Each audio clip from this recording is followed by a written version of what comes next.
Okay, here we are, online. So, this is going to be my very first video, and just let me have this clear already. This is not going to be a reaction video at all. This is going to be more like an in-depth analytical approach to the phenomenon, Angelina Jordan. There are so many reaction videos of her. She has a lot of videos herself. But I was actually deeply inspired by a man called Alan Papier, something like that. It's not always as easy to pronounce the English names. So if I'm wrong, forgive me. But anyway, what I'm going to talk about is basically give some perspectives. Like I said, I was deeply inspired by Alan's more philosophical approach to Angelina as an artist, and the impact she has also on us as listeners. We can all agree that she's something else. But let me take it from the very beginning, when I first started to recognize Angelina. Well, the first time I started recognizing Angelina was actually when she participated in Norway's Got Talent. When she started up at 7 and she finished off at the age of 8 when she won. I have to be perfectly honest, and I'm going to be perfectly honest in my videos, and that is that I didn't really care to listen to her. I'm kind of shy and skeptical of nature, and I'm also particularly skeptical towards the child singer franchise kind of thing. If children wants to sing, that's fine. It's basically not a thing that I enjoy. And secondly, I'm having a problem with the Got Talent franchise as well, because I think it's ridiculous. You take a magician, you take a dancer, you take a singer, you take of any age, and they are sort of competing together against a goal of winning the whole thing. I just find the whole concept kind of ridiculous, and it goes against what I personally believe that art should be about, because basically, singing, or even, dancing, or even magicians, whatever, it's different kind of art forms in a way, and I don't think the Got Talent gives it justice. So what it all boils down to, when she sang the first time, I didn't care to listen to it. But later on, because curiosity was evoked, what made it a small child wanting to sing that kind of repertoire. And then she got a lot of attention abroad. I think I read about her in the newspapers. Anyway, I can't really remember exactly the first time I heard her properly, but I do remember listening to, because she came gradually into my conscience, and I do clearly remember the first time I heard When You're Smiling. It wasn't the video that's out now on YouTube. It's made into a music video. It was more like I think the sound was the same, but it was a different kind of take in a way, and it was consistent throughout, the same sound, volume. In the video it changes, but I was so taken aback. I was so mesmerized by the whole concept, and what impressed me, what was so surprising to me, first of all, that a child is actually aware of those songs. That's one thing. Secondly, of course, her flawless English. But thirdly, it goes without saying, of course, the maturity of her voice and the ability to sing with that type of tone. That's unique. That's really unique. But also her understanding of jazz, because it's just come so natural. She has a natural phrase shaping. She has what you would call maybe a back phrasing, and she has an immaculate timing as well. Let's just have a quick listen to, okay, let's find it. Oh, here it is. This is the very first video that I might have heard by Angelina, and it starts up like this. And as you can hear, it's not like a made into a child's song or anything like that. This is like hardcore jazz. And she sings like a true jazz artist. When you're smiling, when you're smiling, when you're smiling, when you're smiling, and the whole world smiles. The way she backphrases, the way she uses what you could call negative space is just incredible. And of course, my curiosity for that young lady was evoked. How on earth is this possible? She sings like a jazz diva from the 40s or 50s, because she also has that kind of retro sound. Her use of vibrato, the sound itself, it just doesn't sound like a contemporary jazz singer. It sounds like something from the past, which makes it even more interesting for me personally, because I'm so fascinated by older times, particularly in terms of jazz, because I'm much more a huge fan of so-called old-fashioned jazz as the current type of jazz forms these days. Okay, so enough of that. So that was perhaps my first acquaintance with the phenomena. And also I started reading a lot about her in the newspapers, and she was all over the place.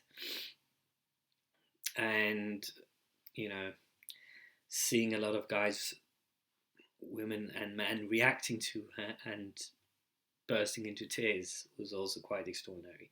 So she has an ability to move people in a way that very few child singers, at least, have. Okay. And then I listened to a lot of her earlier stuff. And then there was this particular moment when I heard Every Time We Say Goodbye, the Ella Fitzgerald, well, it's recognized through Ella Fitzgerald at least. When she sang this, that was truly gobsmacking, you know, because not just because she sings a song in a beautiful way, but she's painting a picture. Because this is the subtlety. You could say that this song is about the subtlety of, bittersweetness, where something is great and sad at the same time. You know, you're both happy and sad at the same time. And she was kind of, I think back then this was when she moved to the States and leave Norway. And she has an acute ability to evoke that feeling of bittersweetness in this song. And how a 10-year-old could have the aptitude of evoking such subtle feelings is, of course, beyond me, and I guess beyond anyone, basically. And it has such a calming, effect on the listeners. Every time we say goodbye, I die a little. and I'm sorry that I'm not going to do all kind of fancy editing, because that's not really my forte. So I'm just doing it the quick and easy way by switching different from one page to the other. But I think the result will be the same. Basically, it's much quicker for me. So her ability to her tone in her voice, particularly in this song, reminds me a bit of if you live in a very cold country, okay, and you experience the warm summer breeze for the very first time that year, and you know that summer is going to be coming quite soon, and you just feel that cool but at the same time much warmer and lighter breeze on your face. That's what her voice reminds me of. It hits you, but in a very soft way. So it's like a soft hit, because you're being hit, but it's in a very soft way, and that is sort of the oxymoron of her voice. The unexplainable aspect of her voice is that it moves you so substantially, but in a very, very soft way. You know, she's not in your face like so many other artists that overdo. She has the extreme ability to hold back. And I think there's a clue there, because she is definitely introverted of nature. But she also combines her introversion with sincerity. And the combination of the introversion and sincerity, that has, I would say, has a Nordic flavour to it, because people from Norway, people from the Nordic countries tend to be much more introverted than, say, the United States. And there are so few people here that we still have that kind of small town mentality. I mean, in our heads, where you would, you know, what you say is what you mean. It's not like a shallow, it's not love all over the place. When she says, I do remember from one interview, and she was only 8 when she said it, she wrote about the experience. I guess most fans would know that story, when she gave her shoes to that child in the Middle East, because the poor 6-year-old couldn't afford to have shoes of her own, and she gave her shoes to her. And then she wrote a poem about it, or a story about it, more like a poem actually, in a diary. And she talked about this in an interview, and she said that I write down what's in my heart. Okay. When people start talking about heart and love and all that stuff, oftentimes it just comes out so lightly. It's just so overdone. It's just so cliche that you start to doubt that those talking about it really mean it, or really have a sincere meaning behind it. But she was only 8, and there's like a pure innocence and sincerity, once again, behind what she's saying. And when she's talking about deep, profound emotions at the age of 8, and you know that this actually is heartfelt, truly heartfelt, then it moves you in a completely different way than watching like a sappy Hollywood production. Okay? So I think that's also an aspect that might move a lot of listeners of Angelina, is her sincerity, that you actually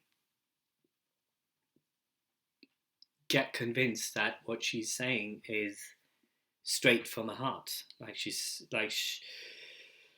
The quote when she wrote "Million Miles," that it comes straight from my heart, and I hope it will, enter your heart as well. So there's a huge difference between like a sappy Hollywood production and Angelina, even though now she's living in Los Angeles. Okay, this is going to be a lot of ranting. I need to stay focused. I have to move on to the next point that I'm trying to make here. And the next point I'm trying to make is basically that what truly makes Angelina stand out. There are a lot of aspects that makes Angelina stand out. Well, first of all, her appearance. There's been a lot of talk about, her looks. Many people say that she's so beautiful and all that. Okay, that's one thing.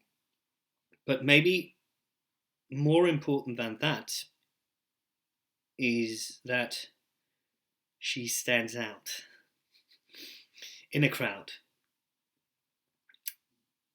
There are a lot of pretty cute girls all over the place on our earth, but she would really stand out in a crowd. You would, if you saw her in surrounded by a bunch of people, you would really notice her because of her appearance, maybe because of her height, maybe because of the length of her hair. I don't know. There's something about her that makes her stand out. So, okay, enough said about her appearance. But there's another aspect. You've got the voice, you've got the appearance, you've got her personality. But there's a fourth thing that's often been said about Angelina, and that is that her take on things, her interpretation of the songs. They are hardly interpretations anymore. Her covers is not exactly, I wouldn't really call it an interpretation anymore. Many of the songs that she sings becomes her own. She makes the music her own. It's been said a lot of times, but it's true. But it's even more than making it her own. It's almost like she reinvents what she sees, or what she hears, more precisely. And I would like to give Bohemian Rhapsody is one good example that I could make. Because that is a huge, huge, huge song. It lasts for, 8-9 minutes. And she makes it into a 3-4 minute song. She cuts it in half, or even less than that. And for me, it's like you see this grand painting, and she focuses on a certain aspect of that painting, and she takes that small aspect of a huge painting and she repaints it. It's the same thing, but not really. She might even use different colors. And this is where I'm going with this. When she grew up in Oslo, the capital of Norway, she attended, well, first of all, she comes from an artistic family. Her grandmother is a painter, and she wrote poetry, and I don't know about her mother exactly, but anyway, she attended the Waldorf school from an early age. And what is a Waldorf school? Or what you would say in Norwegian, Steinerskole, the Steiner school, as they call it in Norwegian. Well, you see, I've worked just for a short period of time. I worked as a teacher at a Waldorf school, and it is a school that stands out. One of the most important things that they would give to children is, well, first and foremost, to understand the importance of the aesthetics. That is, the aesthetics in music, the aesthetics in paintings, art, basically any type of art, acting, singing, dancing, painting, you name it. So they never circumvent the art aspects of any subject. That means that you could have an English class, and when you read a poem, instead of just reading it, you could make it into a play, for instance, like a theatrical thing, or you could make it into a song. If you learn about the Romans, you could focus on Roman paintings or Roman handwriting, whatever. You could make it into like an art project in a way. And the guy behind it all, there he is, Rudolf Steiner, was an Austrian philosopher, social reformer, architect, and esotericist. So he had his very personal opinion about pedagogics. So it's like an alternative way of thinking, an alternative way of learning. And I think that mentality has stuck to Angelina's mind. And I'll try to explain in a minute what that means. But I would also like to add that a lot of people, Norwegians, that has attended Waldorf schools in Norway, have later become quite renowned musicians or artists or authors. And I could give you an example of one author, that is to say post-war, that means the Second World War, post-war author. One of the most recognized Norwegian post-authors was Jens Bjørneboe. Jens Bjørneboe, you can actually see him here in the image. This is actually him teaching some children in the Oslo Waldorf school. He worked as a teacher there, and he's one of the most recognized authors in Norway after the Second World War. He was very critical towards a lot of, how could I call it, conservative kind of systems back then, in terms of like dictatorial ways of learning and the old school kind of stuff. And he wrote a book called Jonas, about a boy who was very harshly treated in school, and he suffered from dyslexia. And this was even before they knew what dyslexia was. So he tried to give us a different perspective and tried to look at the inequalities of a child or of a pupil, more than just, always trying to,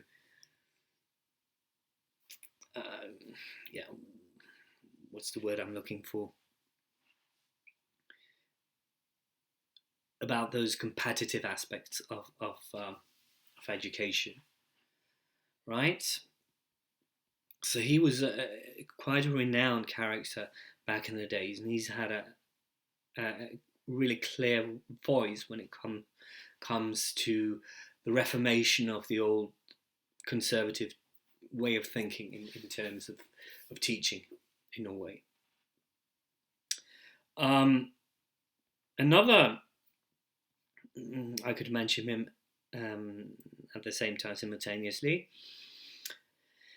Another really profound or recognized painter is Odd Naldrum.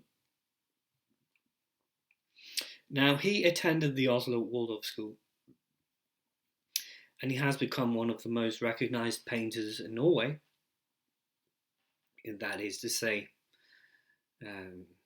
post-war painters. Quite a what's the word? Controversial type of guy, because he paints in a way that you shouldn't paint these days. He paints figuratively, and it's written here, considered to be one of the greatest living figurative painters. And what I'm trying to say is he attended the Oslo Waldorf School as well, and you can see how the creativity must have blossomed. And Odnaudun, the author, previously mentioned author, was actually his teacher. So that also is quite interesting. But if you study Angelina further, you'll notice that a lot of these mentalities, I could see that there's a link. The way she treats her music is the way that is very much a book teaching. It's the way that a Waldorf school would have processed, arts. You make it into your own, but more than that, you reinvent. You don't perform, you reinvent, and then you perform. You make it your own, and then you can show it off to others. What's being taught at that school, or the mentality, the what they are striving for, is very difficult, of course, because you have all types of children and obviously all kinds of pupils, and it's very hard with children to reinvent, But what's the ideal, at least, is to make it your own and, like I said, reinvent stuff. So instead of just reading from a book and write down what you read, you make your own book, okay? Instead of just, I don't know, look at a painting or learn what's in the painting, you sort of make your own painting of the painting that you've seen. You know what I mean? It's just, you make the stuff your own in a much more profound way than you would in a regular school. At least that's the ideal. So I definitely think that there's a clue there. Another thing about the Waldorf schools is that back in the days, they were, I would assume, regarded as highly progressive schools. But these days, they might be looked upon as more conservative, in the sense that they are not too happy about the modern day technology. It's kind of, that's the feeling I get, at least when I work there. It's kind of frowned upon. Television is kind of frowned upon, the banality of TV series and all that, and all these kind of inventions and gadgets that you have these days, where you spend a lot of time on YouTube or Twitter or whatever. But of course, being realistic, it's very hard to keep children away from those things. But I hardly regard it as an ideal. And I know that Bjørneboe, the author, was really critical of modern day television. He really hated that. But he died in 1976, I think. He suffered from a lot of depressions, so he committed suicide. But he really hated that, and he was quite conservative in many ways, even though he was what you would call an anarcho-nihilist. quite radical and regarded as quite progressive back in the days, but in a strange sense, he was also quite conservative.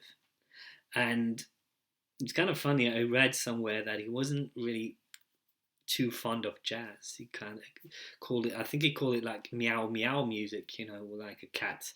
You would say in German, Katzenjammer. Well, anyway, so I guess he was more into the classical music and classical, he read books, he was a painter also, an educated painter first and foremost, but then later became an author. And Nerdrum as well. He hasn't. That's what he said. That's his own words. He hasn't got a clue about any type of computerized things. He never attends Facebook or Twitter, anything like that. But I guess these days there's quite a few years since I worked as a teacher there, and it was just for a few months. But things have changed a lot since then, and obviously modern technology has played an increasingly more important role in our everyday life. So it's very hard to distance yourself from modern day technology. However, this is my point, and what I've also come to discover, you rarely see Angelina on these modern type of channels. She don't post much on Facebook. She doesn't post much. I don't even know if she's got a Twitter account these days. And she doesn't. I don't think she reads that many comments or anything like that. And as far as I can remember, she said once that it kind of destroys her creativity if she spends too much time on these type of modern channels, modern day media. So good on her. I think that's quite a smart statement, a smart move of her, because there are so many, even though you could be met with a lot of positive comments and uplifting things. Obviously, she's been praised from all over. You also find a lot of haters and a lot of negativity, and I don't think that's good for anyone, particularly if you are a sensitive artist, which most artists tend to be. Okay, so that was my rant about Angelina Jordan. I don't have a pre-scripted material. I just talk as I go, so I might go into all kind of digressions. Furthermore, I haven't said that, I forgot to say, but English is not my first language, so it takes a bit more time to process the right words. I mean, they are there. I have quite an extensive vocabulary, actually, but it's just that it takes a bit longer for me to point out the exact words that I would like to say.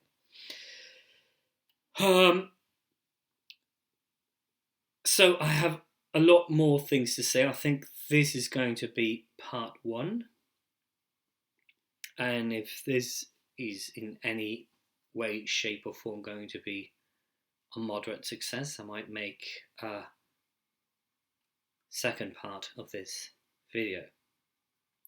So that's all. Take care and bye.